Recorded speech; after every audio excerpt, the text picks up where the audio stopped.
Punya harta triliunan ternyata tidak cukup untuk membeli cinta. Hingga sosialita elegan ini memilih jalan gelap yang meminta tumbal nyawa sahabatnya sendiri. Lin Yao adalah putri tunggal dari keluarga konglomerat paling ditakuti di kota.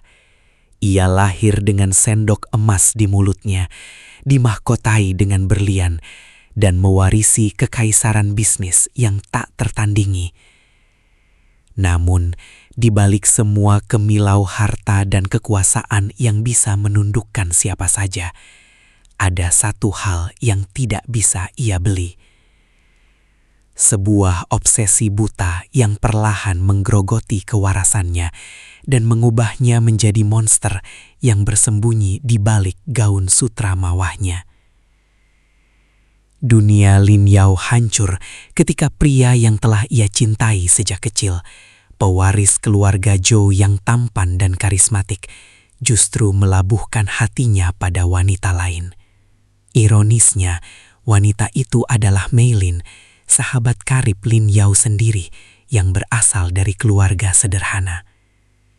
Setiap kali melihat senyum bahagia di wajah pria itu untuk sahabatnya, hati Lin Yao serasa ditusuk ribuan jarum. Ia tidak mengerti bagaimana seorang wanita yang tidak memiliki kekuasaan dan harta bisa memenangkan cinta yang paling ia dambakan. Rasa iri yang beracun mulai meracuni aliran darahnya, mengubah kasih sayangnya pada sang sahabat menjadi kebencian yang mematikan. Dalam keputusasaannya, Lin Yao mencoba menggunakan satu-satunya kekuatan yang ia miliki, kekayaan yang tidak terbatas. Ia menawarkan saham perusahaan bernilai triliunan, villa mewah di luar negeri, dan cek kosong kepada keluarga pria tersebut, asalkan mereka membatalkan pertunangan sahabatnya. Namun, harga diri dan cinta sejati tidak bisa dibeli dengan lembaran uang. Penolakan terang-terangan dari pria itu adalah pukulan telak yang menghancurkan sisa-sisa kewarasan Lin Yao. Baginya, penolakan ini bukan sekedar patah hati, melainkan penghinaan terhadap takdirnya sebagai sang penguasa yang selalu mendapatkan apapun yang ia mau.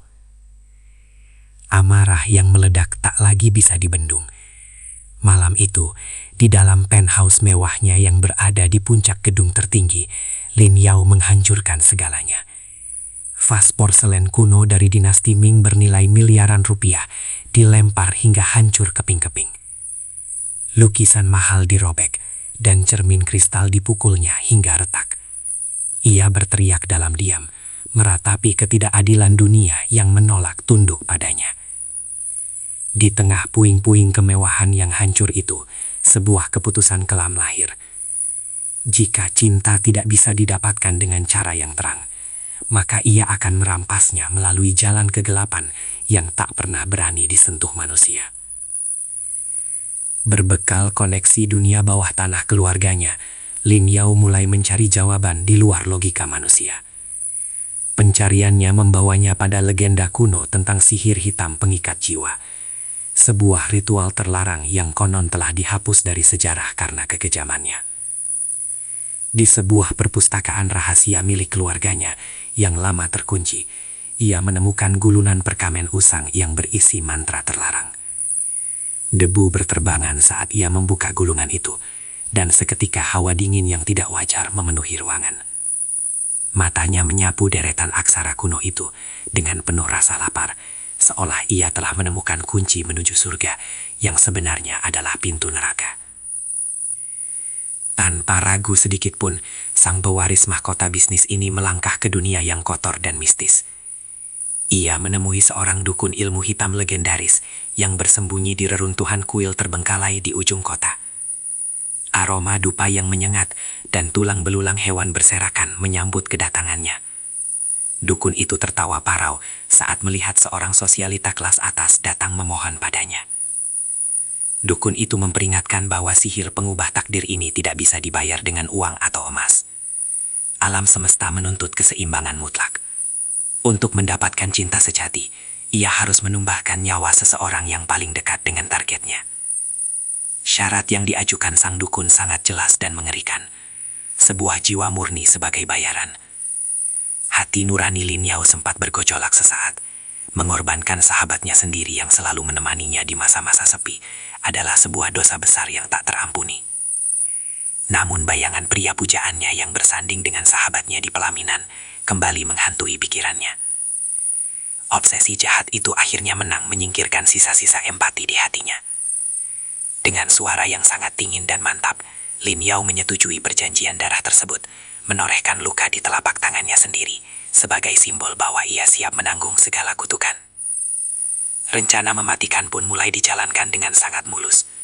Dengan wajah penuh senyum manis palsu yang sempurna, Lin Yao mengundang sahabatnya, Mei Lin, untuk menghabiskan akhir pekan berdua di sebuah villa terpencil milik keluarganya yang berada di tengah hutan pinus bersalju. Mei Lin yang malang, tanpa curiga sedikit pun, menerima undangan itu dengan gembira, mengira sahabatnya akhirnya bisa menerima kenyataan. Ia tidak tahu bahwa villa megah yang tenang itu telah dipersiapkan dengan cermat bukan sebagai tempat liburan, melainkan sebagai altar pengorbanan, di mana nyawanya akan diakhiri demi sebuah ritual keji. Malam itu, di depan perapian yang menyala hangat, Lin Yao menyuguhkan secangkir teh herbal langka yang konon berkhasiat menenangkan pikiran. Namun di dalam teh tersebut telah dicampurkan ramuan pelumpuh saraf dari sang dukun. Mei Lin meminumnya sambil menceritakan rencana pernikahannya, tidak menyadari tatapan mata Lin Yao yang sedingin es batu mengawasinya. Perlahan tapi pasti, pandangan Mei Lin mulai kabur. Tubuhnya terasa sangat berat hingga akhirnya ia jatuh tak sadarkan diri di atas karpet bulu tebal. Senyum manis di wajah Lin Yao seketika lenyap, digantikan oleh ekspresi kosong yang mengerikan. Suasana villa yang modern seketika berubah mencekam saat Lin Yao membawa tubuh sahabatnya ke ruang bawah tanah rahasia. Ia menanggalkan gaun modisnya dan menggantikannya dengan jubah sutra tradisional berwarna merah darah yang disulam dengan benang emas membentuk simbol-simbol kutukan kuno. Ruangan bawah tanah itu kini diterangi oleh puluhan lilin hitam yang menyala redup, menciptakan bayangan menari di dinding batu. Aroma kemenyan dan bunga kematian memenuhi udara. Sang sosialita kini telah sepenuhnya tertransformasi menjadi pendeta kegelapan yang siap mengeksekusi sahabatnya sendiri tanpa sedikit pun rasa belas kasihan. Ritual terlarang itu dimulai. Lin Yao mulai merapalkan mantra-mantra dalam bahasa kuno yang menyayat hati. Suaranya menggema memantul di dinding ruang bawah tanah yang dingin. Udara di sekitarnya tiba-tiba menjadi sangat beku, dan kabut hijau pekat perlahan muncul dari lantai, menyelimuti tubuh Mei Lin yang terbaring kaku di atas altar batu. Bayangan-bayangan hitam tampak merayap dari sudut ruangan, ditarik oleh kekuatan sihir yang dilepaskan. Lin Yao terus merapal mantra dengan mata terpejam, menyerahkan seluruh jiwanya pada kegelapan, demi membelokkan benang takdir yang seharusnya bukan miliknya. Puncak dari ritual mengerikan itu terjadi saat sebuah belati perunggu kuno diangkat tinggi-tinggi. Dengan satu gerakan tanpa keraguan, energi kehidupan Mei Lin dipaksa keluar dari tubuhnya, diserap oleh jimat batu hitam yang digenggam erat oleh Lin Yao. Jeritan bertahan menggema di alam roh seiring dengan meredupnya aura sang sahabat. Saat nyawa itu melayang, mata Lin Yao tiba-tiba terbuka lebar dan menyala dengan cahaya merah supranatural yang mengerikan. Ia merasakan aliran kekuatan magis yang luar biasa masuk ke dalam nadinya. Bayaran telah lunas, dan sihir itu kini mulai bekerja mencari mangsa utamanya. Beberapa bulan setelah tragedi menghilangnya Mei Lin secara misterius, Lin Yao kembali muncul di lingkaran elit sosialita dengan pesona yang jauh berbeda.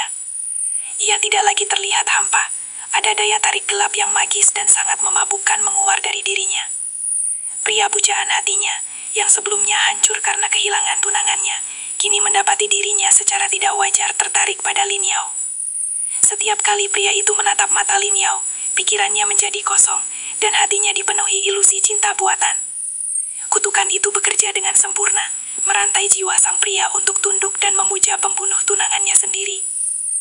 Kemenangan sang antagonis akhirnya dirayakan dalam sebuah pesta pernikahan termegah abad ini. Hotel bintang 6 disewa sepenuhnya, didekorasi dengan jutaan mawar merah yang ironisnya mengingatkan pada warna darah. Lin Yao berjalan menyusuri lorong altar dengan gaun pengantin bertahtakan ribuan berlian murni, menggandeng pria impiannya yang kini memiliki tatapan kosong bagai boneka tak bernyawa. Di mata para tamu undangan, ini adalah pernikahan dongeng antara dua kerabat dimensi yang tak kasat mata. Udara di dalam ruangan itu terasa sangat sesak, dikelilingi oleh aura kutukan dan keputusasaan. Namun sihir hitam tidak pernah benar-benar memberikan akhir yang bahagia. Malam setelah pesta pernikahan yang megah itu, Lin Yao duduk sendirian di depan meja riasnya yang terbuat dari emas murni. Saat ia menatap pantulan dirinya di cermin kristal, senyum kemenangannya perlahan luntur. Di dalam cermin itu, bukan bayangan wajahnya yang cantik yang terlihat, melainkan sosok sahabatnya yang berwajah pucat dengan mata berdarah, menatapnya penuh dendam. Lin Yao menyadari satu kebenaran yang terlambat. Kekuatan gelap tidak akan pernah berhenti menagih hutang, dan nyawanya sendiri mungkin adalah bayaran selanjutnya.